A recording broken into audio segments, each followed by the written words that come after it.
What's up? Welcome to the ABC of CBD. I literally have no idea where Russ has gone, but he was here when like 30 seconds ago. I'm Oliver Mammon. We're at episode 25, which is incredible. You know, we've been doing this for half a year now. I literally have no idea how we've got this far, but it's wonderful. Thank you so much for everyone who's tuned in over the last few weeks, anyone who's tuned in over the last few months. Thanks to all of our guests who have come on the show. You've really made this great, and I feel like we've really educated some people out there, and all the viewers. Thank you so much. Russ is back. Well, I was never gone. I don't know what happened there. I just, God only knows. Anyhow, hello everybody. Welcome to Men's. You see, you can do it, Ollie. You can do it. You don't need me. A little bit of panic, but it's always good. So panic. What's it called? I have I don't know what happened. It just dropped out. There we go. So, welcome everybody to Men's Radio Station, going out live around the world, literally. Remember, you can see us on Facebook. You can see us on Twitter, and of course, we are on YouTube. Just tune into our YouTube channel. This is week 25, as Ollie was just saying, of the ABC of CBD. Who knew? Who knew it would be such a roaring success? I'm so thrilled, and I'm so proud. It's been so much fun. It's been so much fun. It has been great. I've thoroughly enjoyed it. I say every week, I'm just the passenger here, learning the same pace as you. We've got another amazing guest. This guy's uber cool. I don't mean he drives a Prius. I mean he's uber cool. Ollie, back to you. And perhaps before we do that, a word from our very sponsor. Boom. Cena? All right. Clearly not. That's interesting. Cena. Okay. Sponsor. Ollie, over Boom. to you. No? Okay, fine. Let's carry on playing. So basically... send us off, obviously, off having a cup of tea. That's absolutely fine. We'll play the sponsor in a little bit. So this week's episode... Okay, first of all, I want to say one thing. Russ, we've created something really awesome here. We have created something awesome here. Well, it's really down to you. I'm just, as I said, I'm just the passenger and the conduit for your brilliance. But there we go. It's been huge fun, and I've learnt so much. I've become an apostle like you. I've become an absolute, spreading the word. Spreading the word, I have to say. Yeah. Exactly. But thank you. Thank you so much. No, thank you. I really appreciate it. Don't thank me at all. It's all down to you. So well done, Ollie Mammon. That's what I say. Perfect. Okay. So apparently there's something wrong with the advert, so we're not going to play that today. Okay, listen, if anyone wants to, you can scan the QR code. I'll give a vocal advert. The show is sponsored by a brand called the Tincture Club. If you guys are looking for a CBD product, scan the QR code, visit thetinctureclub.co.uk, type in Men's Radio 10, get a discount on your purchase. And yeah, like if you leave us feedback or you want to communicate, let us know how the product's going, and just, let's get you using CBD. It's a great way to start.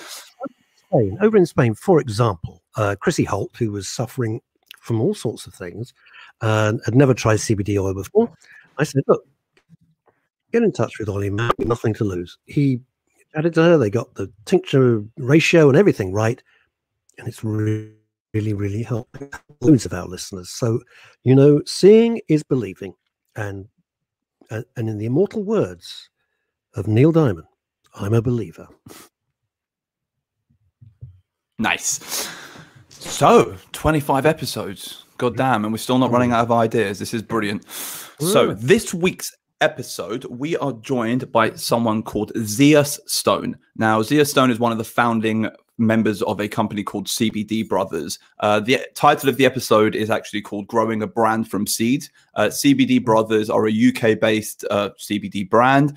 They grow and produce all of their own cannabinoids in the UK. They supply patients in the UK. Now, CBD Brothers has been around for about 6-7 years. I remember when I first entered the industry, I remember I used CBD products. I used CBD Brother products. There are not many people I know in the industry who do not know them, and there are not many people outside the industry who do not know them. They're a very, very, very well-known brand. This is actually part one. We've got over the next few weeks, we're going to have a few more members of this team come on, because they really do something incredible. So they are a true seed to shelf company in the UK, supplying CBD products to end users in the UK. No one does. For those of us who don't know what that means, just explain. I think I can guess, but just explain So they have a shelf. So they have a farm, which Zeus is going to tell us more about. They have a farm. Yep. They produce their own plants. They produce their own hemp plants. They extract their own products from these hemp plants, and they create their own formulations for end users to reap the benefits of CBD. So they are seed to shelf. They own the entire manufacturing process. I think it's fully vertically integrated. I always get confused between vertical and horizontal integration. I never really know which one's which, but I'm pretty sure they're fully. Exactly. And it's also like dyslexia, like lefts and rights don't really work for me, but they're like fully vertically or horizontally integrated. I think it's vertical. And really they're an incredible company in the UK. Now, the thing is, there's not many companies in the UK are seed to shelf. You know, a few weeks ago, we had George Thomas, who came on, who from Sativa Wellness Group, and he actually said in his interview, you know, a lot of people assumed we were seed to shelf, but we actually weren't. You know, now they are, but originally they weren't. Now, over the last few years, 5 years, a lot of people have claimed this, but CBD Brothers are actually this. And for that, they need kudos. You know, we've had a lot of people come on in the last few weeks discussing how they want to start planning on producing in the UK. They want to start planning on supplying in the UK, but they're not actually doing it yet. They're actually doing it. And Zeus is going to tell us all about it. So I'm going to give my little introduction and we'll take it from there. So I've written it and it's quite lovely. So I don't really want to lose that. So basically the CBD market today is very different from the CBD market I kind of grew up in. You know, 5, 6, 7 years ago when we entered the market, there weren't the products out there which there are now. There was not the variety. There was no education. There was very few suppliers, and generally most people who are actually involved in the industry were doing it properly, because what happened is people were looking for CBD. They were using CBD products mainly on themselves and supplying it to their loved ones around them, and that's how a lot of these, you call it, foundational brands in our marketplace were created. Now the thing is, with every new financial opportunity comes a migration. So this has happened literally across history, and it's happened for generations. So it happened with the gold rush, it happened with the .com boom, it happened with the Bitcoin thing right now. There's a migration of individuals who want to hop on this bandwagon. Now it's human nature to venture towards opportunity, to venture towards capitalism. And we've seen a real migration, you know, over the last 4 or 5 years in this industry. And brands have been popping out of thin air, claiming to own their own manufacturing, claiming to own their own production processes, claiming to be, you know, all-encompassing CBD distributors from seed to shelf, claiming to own their own farms. The sad truth is they're not. The issue is in every new market, when consumers can't see behind their brands, they can't see behind the products they're buying, what you assume is every seller is the same. So the same way that you go and buy a car, you assume that everyone who's selling a car, you know, brand new, they're manufacturing that car. So you've got your Fords and your Fiats, and you know full well that Ford makes cars, Fiat makes cars. No one's buying a Ford, slapping a different label on it and selling it as something else. But if they were, it would be really hard to tell who's actually making that Ford. The CBD market is very similar. It's very hard to actually understand where products are actually coming from, because everyone, especially over the last few years, have claimed full ownership over their manufacturing processes. CBD Brothers actually has full ownership over their manufacturing process. You know, like I've said openly over many, many, many weeks, we don't own a farm. Taylor Mammon doesn't own a farm. I buy extracts. You know, I buy off Quentin, who we met a few weeks ago. I buy off Chris Stubbs, who we met a few weeks ago. I buy off a company called Mile High, who I don't know, I've never actually had them on the show, but I buy off a company called Mile High. So Jen Kenner, Mile High, Spectrums, you know, loads of different suppliers out there who facilitate me. I've even bought off CBD Brothers before. So, you know, so I buy extracts and I make products from them. I've never claimed to own this entire process. A lot of other brands out there do. A few months, so it's a bit of, that's a bit of an issue. So a few months ago, when we had Dr. Callie Seaman on the show, we discussed this idea of hidden knowledge, and we discussed the idea of all the things which an individual will pick up over their journey through cannabis, and all of the things which you can't really learn from a book. You learn from looking and learning. You learn from interacting. Now, CBD Brothers, because they've built from this small organization who was true to their word, who kind of had this idea of creating a product with efficacy, they have tons, like libraries of hidden knowledge. And that's another reason why they're so valuable in this marketplace, because not only do they have the the knowledge of, growing, harvesting, extracting, infusion, product creation. They understand the entire process, which enables them to therefore almost work with the industry in a different way. When you understand an organization, when you understand an organism more, you can work with it more. And CBD Brothers really do understand the UK CBD market. They're foundational parts of it. And brands like this really need to kind of be remembered, and they need to be thought about, because brands like this have been here for the last 10 years, and they are going to be here for the next 10, 20, 30, 40 years. They're going to be here for forever, a very long time, because what they do is proper. Now, considering that they started really small, they started as a group of friends, they started caregiving, and they helped people, and then they built a brand, and then they built a loyal following. And then they guaranteed consistency. They then strengthened their brand. They built a shop. They built government relations. They built a farm. They grow, they harvest, they produce their own extracts. They produce their own products. They still supply their loyal following who they've built up over the last 10 years, and they still do it in the same way, which is kind of incredible. All they've done is they've taken their one, they've turned it into 10 in order to help supply not 10, but 100. And the way that they've grown has been so organic that they've stayed true to their word. Now, like I said, today we're being joined by Zia Stone. All right, remember that name. You won't forget what he, once you see him, you'll never forget him. But just remember the name, okay? Because he's done incredible things with his team. Like I said, we'll meet more of his team over the next few weeks, and he will do some more incredible stuff over the next few years. Now, what I like most about him is they've stayed true to their mission statement. So the first products they ever created, they created with this idea that they wanted to do something. And they've stayed true to that. Unlike a lot of other brands in the marketplace who have almost adapted to produce a more consumerable product, something which is a little bit more capitalistic, CBD Brothers still want to create a product with a purpose. The idea of helping people in pain, the idea of helping people with ailments is still at the forefront of everything they do. And that's important, especially in a world where you guys don't know it. But I'm telling you, as a CBD expert, most of the CBD brands out there don't have a tenth of the integrity which companies like CBD Brothers have. And when you are using a product for a specific reason, it's important for you to know that that product was also designed for that specific reason. So, without further ado, yeah, I love saying that.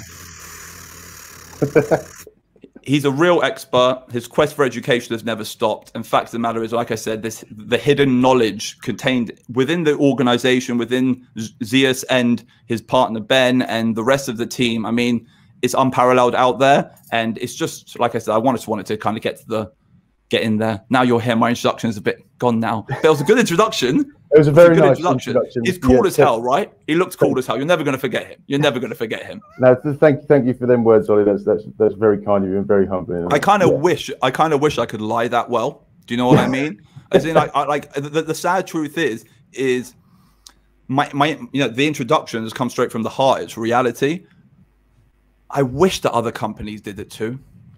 I wish that this was the norm. Do you know what I mean? Like, I wish that the average company out there started with that integrity and kind of they focus on, what you guys focus on, products actually working. It's as someone who also basically, me, I'm in the same logic as you. Every product I design, I want it to work, and if it's not a functional product, I basically burn bridges. That's just what I do. And fact of the matter is it's incredible that you guys are still basically doing what you guys started off trying to do. And from another individual one of the things I would say over the last 25 weeks is that every guest and all the guests come via Ollie. As I said, I'm just a passenger on this particular show and asking the questions that I hope people would want to ask who aren't as knowledgeable as you guys.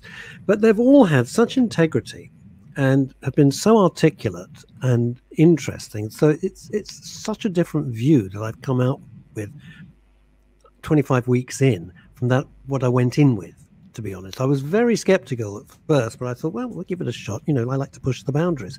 But it's been a fabulous education. And I've really enjoyed I hate to sound like X Factor journey, but I have enjoyed it.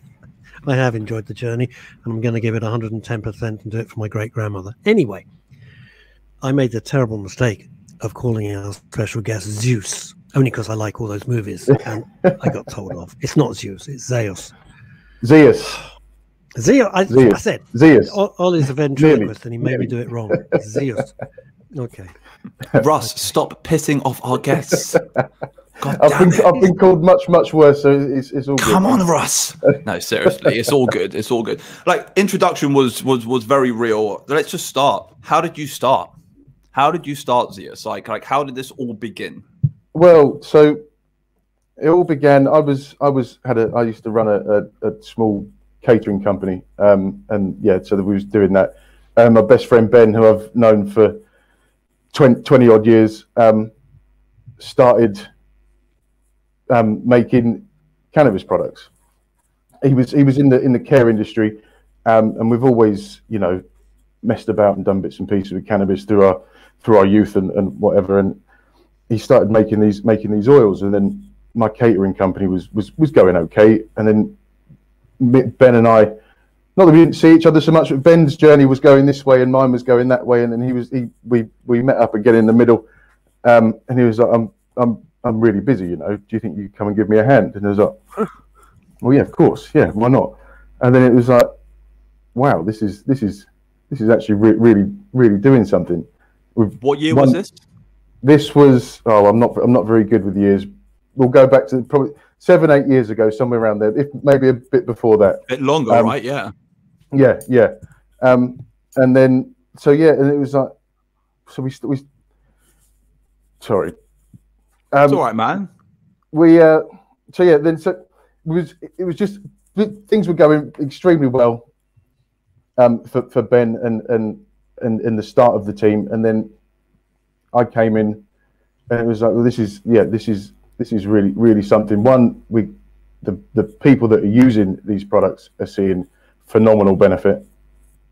It's an extremely cool thing to be doing as well, which is always was an allure to begin with. It's like this is something different.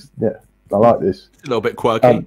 But then also the fundamentals between laboratory work and catering is very similar to the catering and laboratory work is very similar, and it's all about the best quality ingredients you can get, accurate recipes, cleanliness, and math. safety. It's math, isn't it? There's math. Recipes and maths, you know, same sort of thing.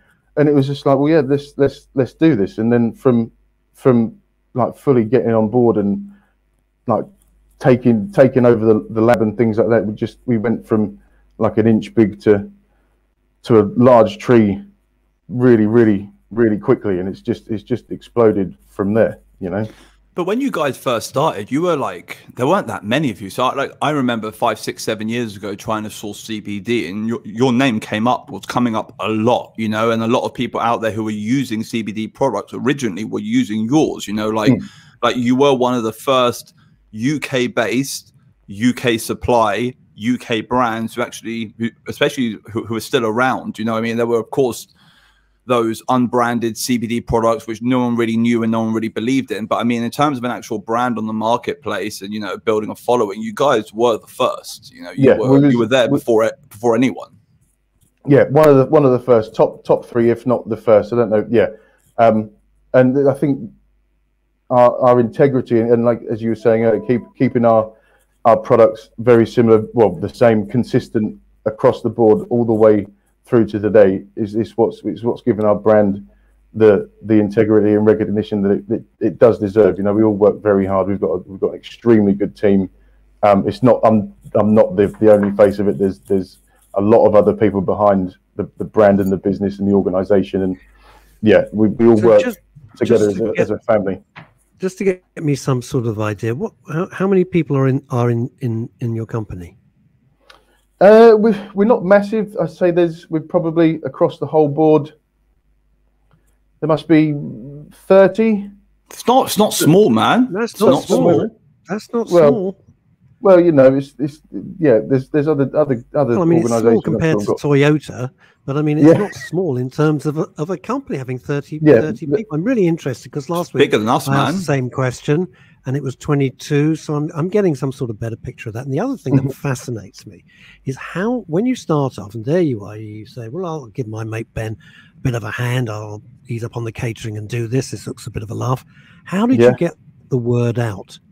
You know, because you're almost starting from zero. How did you spread that word? You know, it was an awful lot of word of mouth, and realistically, we've done an awful lot of free samples. We didn't want people to be buying products that didn't work for them, so we gave an awful lot away, and it was just like, try this. If it works, come back and buy it. And you know, that speaks for itself. People keep coming back because the products really do work. And it means a lot. Yeah, it means a lot when someone turns around and is like, I believe in my product so much. Okay, I know my product is so good, I don't even need your money for it. That's how good I know my product is. I don't need an exchange. I'm going to ask you both this.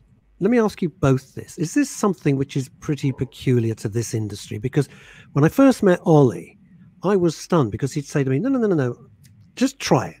Don't pay me anything. See if it works for you. And I thought, hey, what a delightful guy, and what an interesting business model. So, you know, that's something that you're both saying the same thing. So is that particularly individual to the CBD industry? I don't know if it is so much now, and I can't necessarily speak for other companies. But yeah, we just saw it as we don't want people to be questioning products and perhaps not trying something that is genuinely going to work for them. Once you get involved in it for a little while, it's like, well, yeah, this works, so why not spend a few quid on it if it's making my life so much better. But another thing you've got to bear in mind, so like, you know, I've been in this industry now for 6 years. You know, I had my company before Taylor Mammon, which I was dibble-dabbling and whatever. Like, no one knew anything when we started. Do you know what I mean? They didn't know anything. So what happens is I've got a product here which I know will do this and do that. But the only way the individual at the other side of the bottle will know if it does this or do that is if you just give it to them. Like, no one wanted to part with their cash in the beginning. And I remember, like, I would have people come up to me saying, I know your product really helps my grandma with arthritis. I want to get some for my other grandma. And I was like, amazing. You know, like, you're a believer. She goes, do you mind doing her a free bottle as well? And I'm sitting there like, of course I will. But that's a jab. Do you know what I mean? And it happens a lot. But what I would say is you have these almost foundational members of our, call it, little culture. You know, you have these foundational members of this UK CBD market. People like me, people like Zeus, few others out there who actually care more about the product than the profit. And for us, you know, like I always say, if I make you a product, it costs me whatever, 30 quid to ship it out to you. The research you're going to give me back is worth more than 30 quid. Because if I wanted to go if I had to go and find an arthritis patient who didn't want to take CBD and convince him to take CBD, it'll cost me like 300 quid.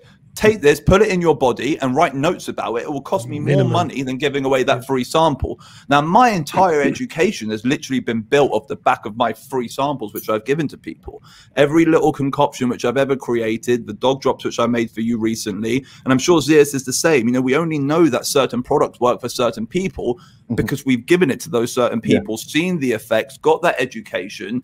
And I honestly have to say that I feel like a lot of other people in this industry are almost like, you know, they never had to do that because they created a brand when CBD was already known about. You know, they didn't have to give away.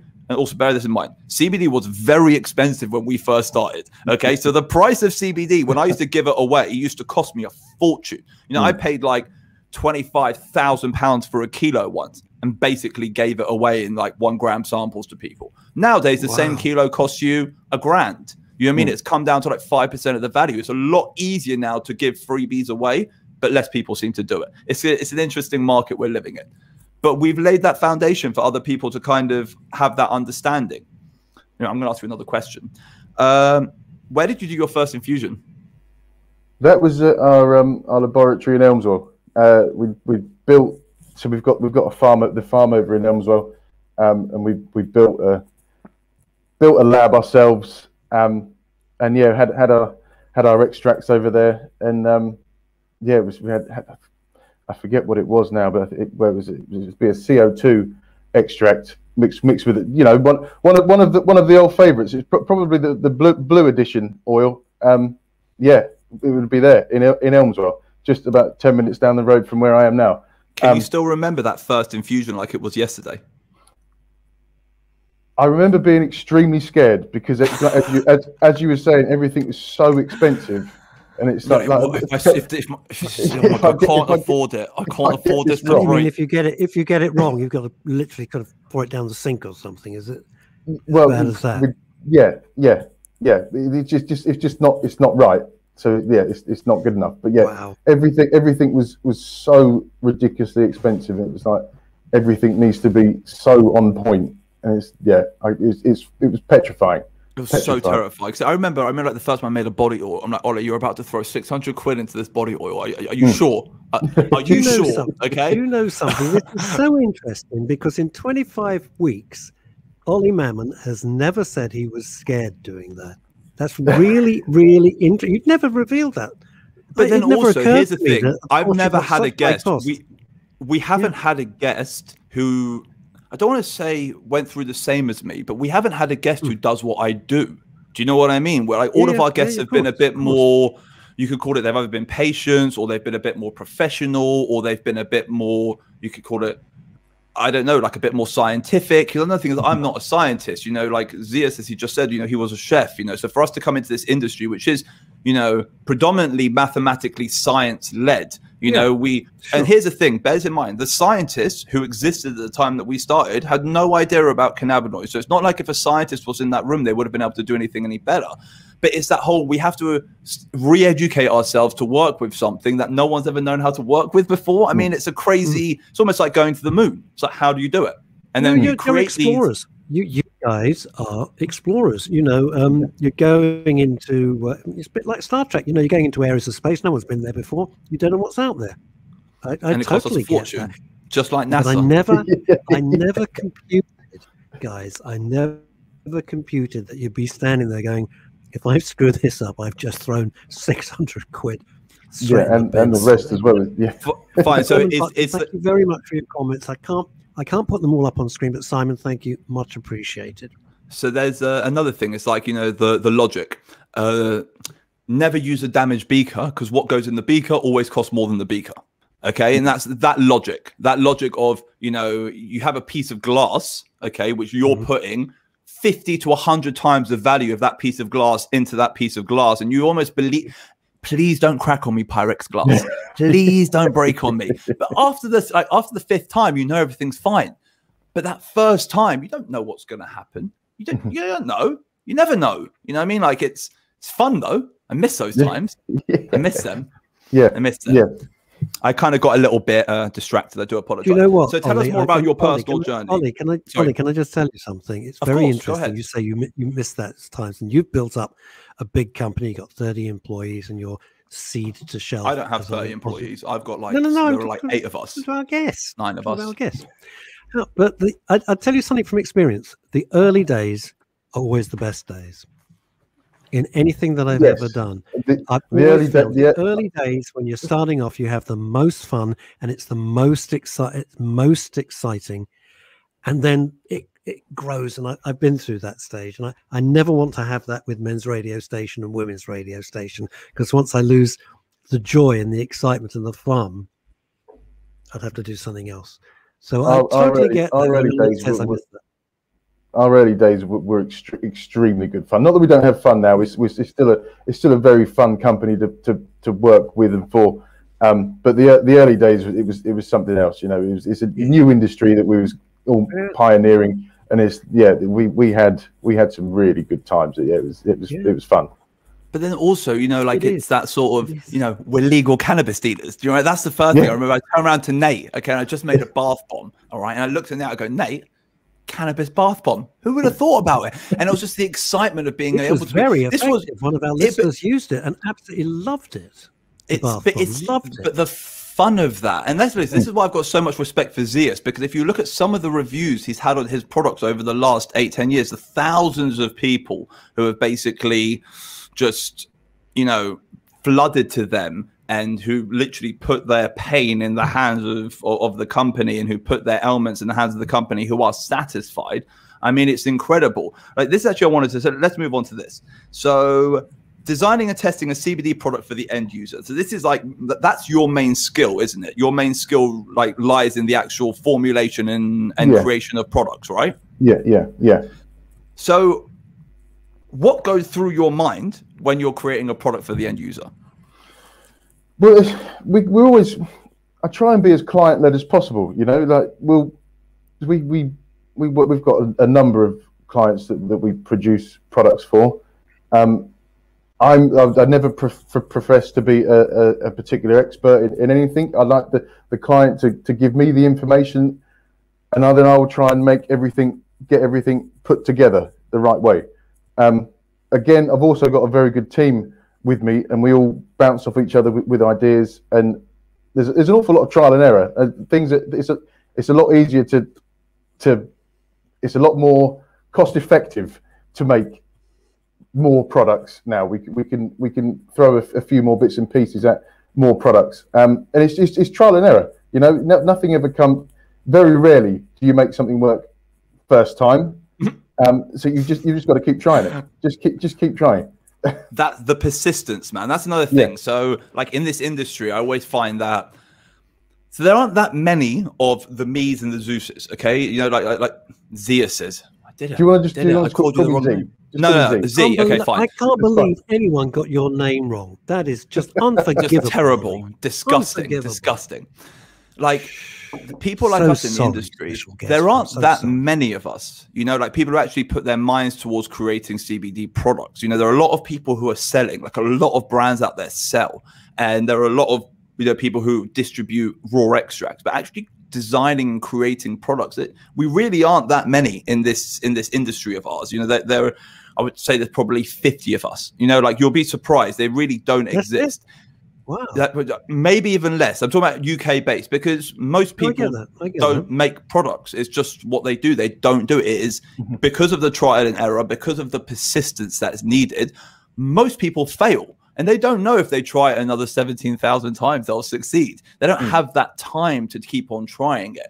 And, you know, like, how do you get past the failures? Because I know I've been there before. I'm like, I've got to make this work. And I know I failed, but I've got to make it work. Like, how do you get past that? What's your driving force to get you to that end goal? Well, you know, I don't like letting people down. That's one of the things that I dislike the most. Is when a client has put their trust into you to make it right, and customers alike. It's like, we will just keep going until we get it right. You know, as you say, persistence. We will make it work eventually. It might take some time sometimes, but yeah, we'll get there eventually. And learning. Just if this doesn't work out why that doesn't work. And yeah, you see what I mean? 1,000,000%. Do you find it easier now to create a product? Oh, sorry, Ali. Sorry, do your thing. I was just going to say, do you still find that whole learning, the pursuit of knowledge, do you still find that enjoyable? Absolutely, yeah. I think once you stop learning, then you kind of stand still, don't you? Well, you give up. I think it's over when you stop learning. Every day's a school day. Yeah, and you're never too old to learn, and I think it's just a wonderful part of life. Doesn't matter what you do, you know. When people say, "I don't want to learn anymore, I know everything," well, you don't. Things change, things move, things evolve. We're very much still at the tip of the cannabis iceberg. I think there is so much to learn with this plant, and each individual cannabinoid in its own right has got something else to give us. And yeah, I think obviously CBD is having its day at the moment, but all the rest of them will come through eventually. And yeah, I think we'll be in a much better place once we throw some more research and funding at that type of thing. Then yeah, I think we'll be somewhere really special. It's quite interesting. So I was speaking to a buddy in America yesterday, and he was telling me about how the biggest investors in America at the moment are investing in non-psychotropic cannabis flowers. So there's this whole new innovation right now of basically weed that doesn't get you high, and so like CBD weed, which actually like smells and tastes and looks just like real cannabis. So therefore, anyone who wants to be getting high, so who wants to have the experience of smoking a joint without getting high, exists. And they're doing this for hundreds of other cannabinoids out there. And what they're doing is they're maybe Z will be able to describe it better, but like I don't know if they're like crossbreeding or genetically selecting in order to create these strains for a market of people who like cannabis but don't like being high. And it's kind of incredible. It's like this entire new world, which I'm sure will be here very, very, very soon. But I mean, this entire new world in America, and there is millions and millions and millions of dollars being invested. So he was telling me about one of the biggest tobacco companies in America has just invested into a farm, which is a like anti-THC farm. So they are literally, that's what they say, we are anti-THC, but we are pro-cannabis. And what we want to do is create a range of cannabis smokables for everyone in the world who doesn't want to get high off cannabis. It's genius. I mean, like incredible. Can I ask? I'm going to ask Zeus this because I know I'm being thick because it's just not my area. But is this the only thing I can think of? It's like going into a pub and having a non-alcohol. Is it this? Oh, I don't know. Is the right a non-alcoholic like non-alcoholic beer. Yeah, almost. But a non-cancerous cigarette. It's like literally a non-cancerous cigarette. That's different. No, Ollie, that's different. That's different. Not everybody likes to get high. That's true. Yeah, THC in its isolated compound doesn't agree with everybody, but the rest of the cannabinoids very well might agree with people. I think we'll see that more and more as time goes on. I personally am not. I used to consume a reasonable amount of THC. I don't touch it anymore. It doesn't. It's not something that agrees with me. But it's CBD and the other cannabinoids I very much enjoy. But THC, I can live without that. But then that's my own individual thing. Everybody's own individual journey with cannabis is always going to be very much different. I reckon if I can get a cannabis without THC, which tastes like cannabis, I would do it. As in, that's the only thing I would smoke. Ollie, what would you derive? It's a genuine question because I don't understand. What would you derive from that? What, in terms of a physical feeling, or? Yeah, I mean, yeah. Well, if so you can try and explain. So do you know how you take your CBD drops and it gives you a certain feeling? Okay. Yep. Now, I'm sure in your lifetime you've smoked a joint. Most people have. Maybe you haven't, but I'm saying in your lifetime, I'm sure you've smoked a joint and you know that feeling. And the feelings are not the same. Now, here's the thing. A lot of people actually like the flavor of cannabis. It's a very floral, very earthy. It tastes better than tobacco. Now, if you could theoretically smoke something which tastes just like street cannabis, but it was fully legal, and you could theoretically walk into a shop and buy a pack of Marlboro light ups, okay, which are, which are CBD cigarettes, which taste just like you're smoking a joint, but actually there's no psychotropic effect. You're safe to drive. You're, safe to carry on with your day. You have none of the unwanted effects of a high THC cannabis. Now, some people love high THC cannabis. That's completely fine. But loads of people don't. And fact of the matter is sounds strange, but cannabis tastes really good to smoke. It really does. It really tastes yummy. No, I get that. Don't forget, I love my. Don't forget, you love your cigars. I do. I mean, cigars are my thing. So, yeah. All right. No, I understand. Well, I'm asking because there will be people watching all over the world going, well, I don't quite understand what. So I try to act simply as the everyman. And for my own curiosity, it's to create a consumable which is non-demonized. So to be able to create a consumable product which does not have any of the negative effects which you attribute to that consumable product is actually genius. So for you to create something which is demonized, which is not actually demonized, and to create something which is illegal but not actually illegal. I don't know. I just think the logic behind it is incredible, and the amount of money that's going into it is incredible. It shows that the world wants it. They must know what the hell they're doing. Tanine Montgomery says also would have a great placebo effect. I think Tanine, be incredible. Hi, Tanine. You're right with that. We miss Tanine, don't we? Tanine loves Zeus. I mean, like literally, they are like a unit. I mean, so basically, this is what I've heard. You have this Bury St. Edmunds community, and I don't really get it, but the amount of awesomeness in our industry which has come out of Bury St. Edmunds. I mean, I can't. Like, it's incredible. But I mean, like everyone's come from there, and like I feel like it's a tiny village with like 300 people, but yet. Everyone comes from there, and it's amazing. It's amazing. It's a small market town. It's a very beautiful market town. But 60,000. It's bigger than I thought. It's wonderful. Yeah, I love living around here. Yeah, it's perfect. How's the community reacted? Because one thing, you know, like Tanine's from Bury as well, isn't she? She's not far from you. Yeah. So she mentioned about how her local community was very, very, very supportive, and they helped fundraise when she needed to get medicine for her daughter when the prices are extortionate, and she said the community was very supportive.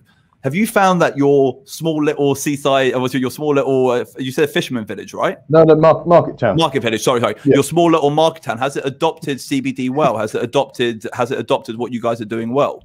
Yeah, I mean, we opened a shop 2019 in the town, and it was received extremely well. Incredible. Yeah, we have lots of customers that come through the doors.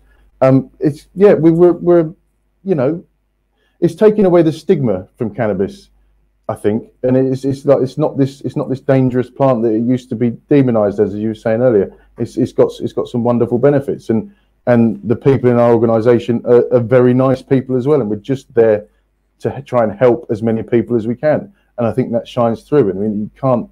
How can you demonize someone for being nice to you and for giving you products that are gonna hopefully make you better?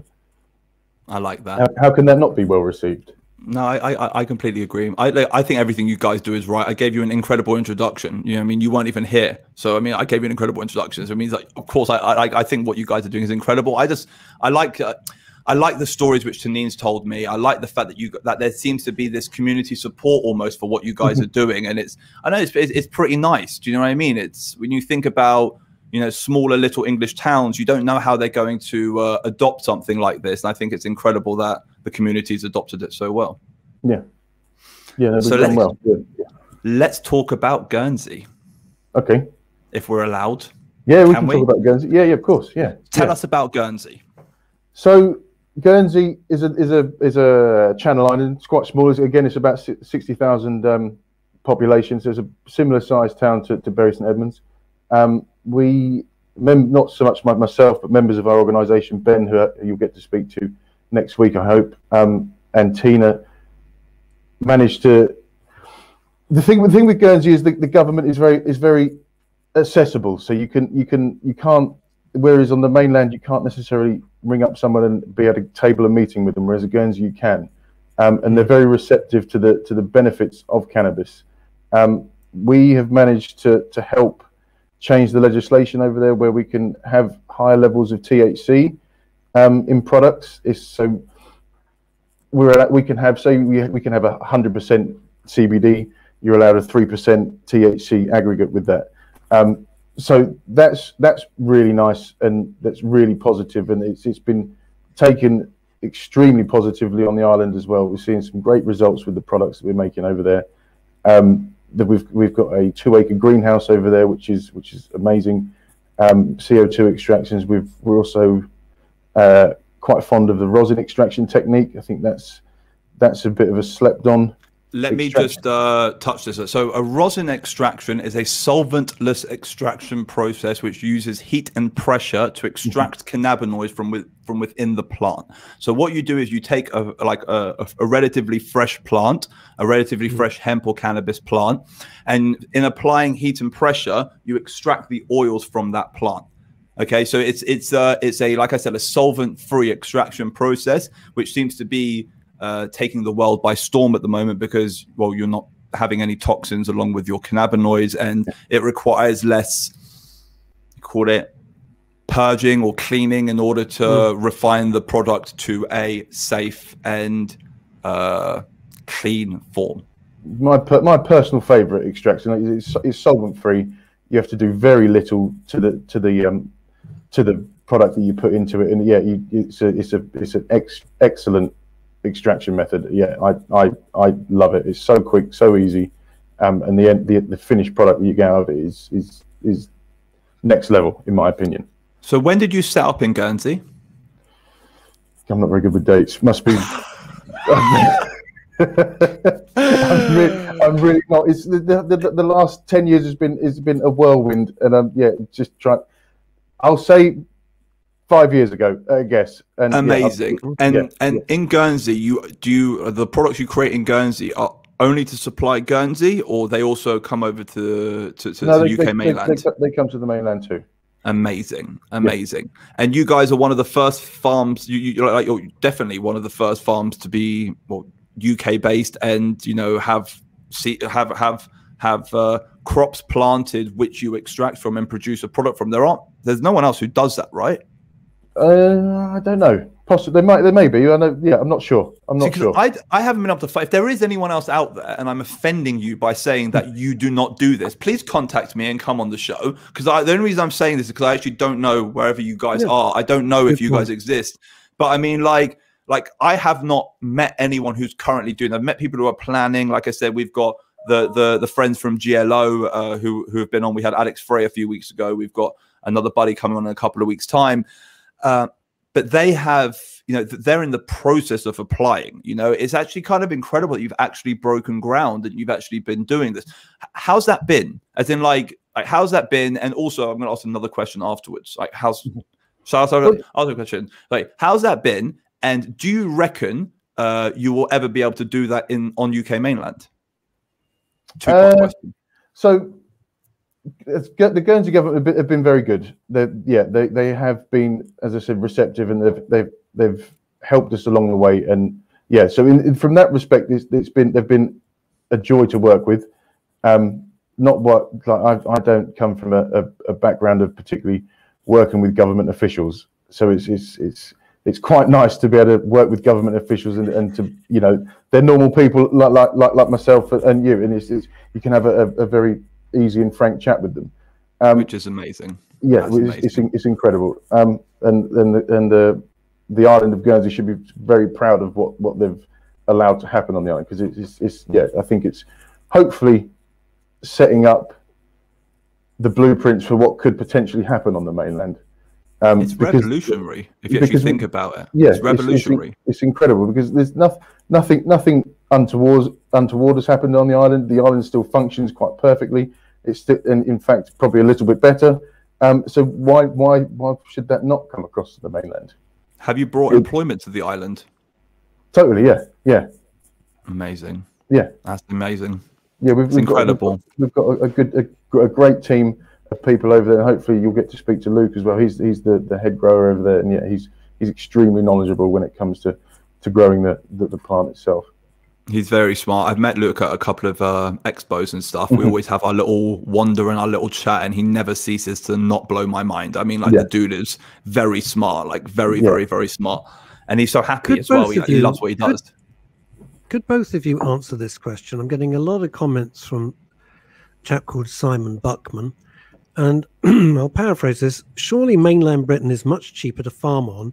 Guernsey is hideously expensive. Could you explain to our listener why Guernsey is an expensive island, but it's mainly down to the government. It's its own sovereign state, so they can make their own laws. So yeah, it's the officials are easily accessible. You can have a chat with them. That's quite frankly that. Although it's expensive, you can't necessarily get things done on the mainland as quickly as you can. As Jamie Bartley has mentioned on previous weeks, as Ed Hanbidge mentioned a couple of weeks ago as well, and as we know from experience, there's one farm which is set up on the mainland. That's GW Pharmaceuticals. They've just sold out. You've got another farm, Hilltop Leaf, who I've been trying to get in contact with, but they will not respond to my messages. Okay, who are based in Scotland, who are doing something, but once again, they haven't broken ground yet. They're building out their facility as we speak. So UK mainland's not really providing the opportunity for people like Zeus to actually create what they've created. They're not, they're like, of course, yes, UK mainland would be the ideal place. Like you know, I'm sure Zeus would tell you, if you could have a farm in Bury St Edmunds, you would do it, right? No, absolutely. Yeah. Exactly. Yeah. You know, and the same way that if I could have my farm, you know, if I could open a farm in northwest London, I would do it. You know, it's not about the price of the land, it's about location, and it's about, you know, having access to what you're doing. But the laws need to be in place for this all to happen, and it's the laws which are the issue. You know, it's UK mainland. You could call it the control issue. But it's incredible that you got in with Guernsey. I think it's absolutely amazing. I really do. It's really cool, and as I say, the people over there have taken our organisation and our operation on board really well, and welcomed us with open arms, and it's really cool. Was it I your got a idea? question for you. No, I want to know. Go away. Zeus's idea. Was it your idea to go there? Did you say, "I got an idea. Let's go to Guernsey"? I cannot take credit for that, and I will not take credit for that. I'll let Ben take the credit for that one. Amazing. Ben is really like the man, isn't he? Like the man with the idea, which everyone probably said he was crazy, and he's kind of created something. If you think about it, you know, it starts with 1 and then it turns into 2 and then 3 and then 4. I mean, it's an incredible journey to have started on. I think it's amazing. We tell him he's crazy all the time, but no, he has a vision. His heart is definitely in the right place, and it all comes from where we all started from. We just want to help people. That's it. And Ben is adamant to get that mission done, and we're getting there slowly but surely. Oh man, I like you guys. Question: so you guys are seed to shelf. How do you react to other companies who claim to be seed to shelf when no one's seed to shelf? Like, does it piss you off? Make you really angry? Like really angry, like Hulk angry? Not necessarily. I mean, there's an awful lot of competition out there now. There's a huge amount of competition. When we first started, we as you said, we was one of the only people on the market. Now there's thousands of brands out there. So I personally try not to get bogged down with what other people are doing. It's good to keep an eye on your competition, but you know, they're going to do what they want to do and say what they want to say. Is, you know, our customers come back to us because they know that our integrity stands true all of the time. So yeah, I don't get annoyed because I can't be bothered with it. So we've got the thing in our office. Actually, I've got the thing in my office, and Nathan will turn around and say, "Yeah, these guys have just done this," and I'll be like, "Good for them." Good for them. And it doesn't mean good for them. It means actually, but at the end of the day, it's like, I don't let it annoy me, but sometimes I'm a little bit like, but it's not true, you know, and it annoys me. And I'm like, I've got my platform. Am I allowed to go out there and say it's not true? And I'll get sued if I turn around and say that what they're saying is not true. But there's a lot of falsities in the market. And it's like the increased competition, you know, has created this narrative that everyone needs to turn around and say that they are what everyone wants them to be, but people don't know what they actually want from a CBD supplier. And it's this ongoing circle where people are telling fables, you could call it, not necessarily lies, because they've got good relationships with the farm and whatever, but they exaggerate mistruths in order to create a better picture for their brand. And do you ever find that you guys are maybe lost a little bit amongst the thousands of new brands who come into the market who claim to do everything? Do you ever find that you're a bit frustrated? I get frustrated. I'm like, I'll say it first. You know, I get annoyed when I see people coming onto the market not doing things properly, and especially making claims which are not right. The main thing that annoys me is people, products, brands just getting it wrong. The marketing behind them, whatever, it's when the products aren't right that frustrates me. It's like, come on, man, this is it's not basic stuff, because kind of experts, but it's like, if you're gonna put something on the market, at least make sure it's right, please. That's all. If it's wrong, say us, if it's wrong, does it affect you? In other words, if somebody went and bought brand X and said, well, this is rubbish, it didn't cure my problems with my hand, I'm just making this up, didn't cure my, and they therefore they tarnish every other brand. Well, don't try CBD, it's rubbish, whereas it's really the actual product. Well, yeah, totally. If the brands aren't doing, it stigmatizes the whole CBD industry, it makes us all look bad, when in fact there's an awful lot of companies out there that are doing putting out good products. That's frustrating. That's what winds me up the most, because then it puts people off, and then that one person will then tell their friends, and that whole little circle is not going to try CBD when it, precisely, because really they just think it fails. Yes, I get that. I'll tell you what it is, which really annoys me as well. Companies will always remember, so people will always remember companies who let them down, but they will never remember companies who did them right. And it happens with us quite a lot. I'll see it, I'll give someone a product, they'll become a believer, they'll then go somewhere else because they'll think they get a cheaper price or whatever. They'll then lose the belief in CBD, and then they'll never remember that once upon a time my product did actually work for them.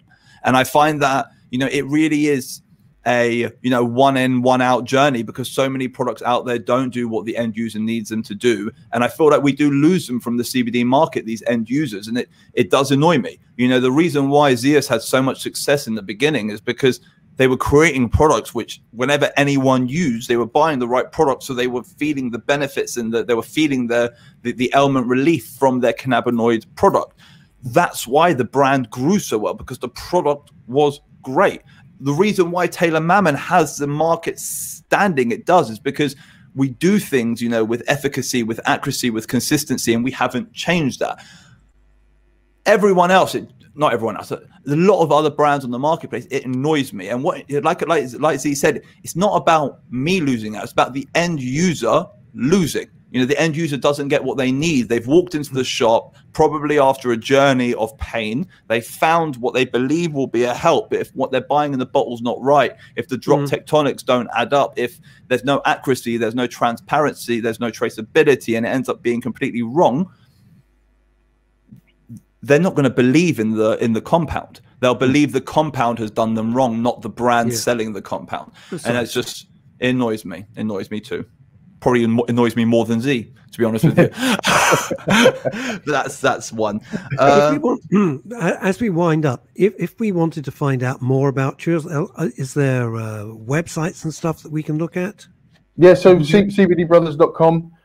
That's our retail brand. You can also check out greenleafprocessing.co.uk. That's our that's the white label. Label arm. Did you say Greenleaf? Greenleaf. Greenleaf. I'm so sorry. Okay, Greenleaf. That's our manufacturing facility brand. But cbdbrothers.com. Go there. You can, there's all our products are on there. Yeah, fantastic products. I would say to anyone, if you're looking for a true broad spectrum product, you're looking for something which is, a real product with real, energy behind it and real thought which has gone into it, I do suggest you do try CBD Brothers. And look, I've got no affiliation with the brand whatsoever, except for the fact that they're my buddies, but I would suggest, if you have had failings with other CBD brands out there, try CBD Brothers, because so many people have, found success with them.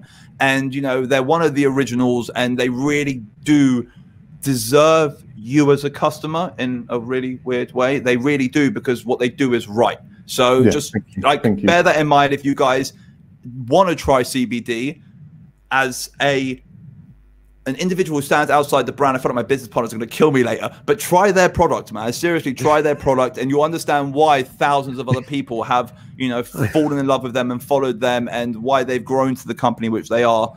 Because I think he's a bit of a fanboy. I'll be honest with you. I think he is a little bit of a fanboy. Listen, I like anyone in my industry who's real. I like everyone in my industry who does things properly. I mean, that's the main reason I'm doing this show. I spend an hour every week, and trust me, I exhaust myself for you guys out there, because I want you guys to get what's right for you. It's not about me, like please God, I live happily ever after, but God forbid I disappear. No one's going to be here to educate all of you. And I'm just trying to educate you guys to kind of understand that this market is real, and this market has a lot to add, but you need to know where to look, and you need to know what's right for you. And I want you guys to know what's right for you. I want you to find the right product with a purpose.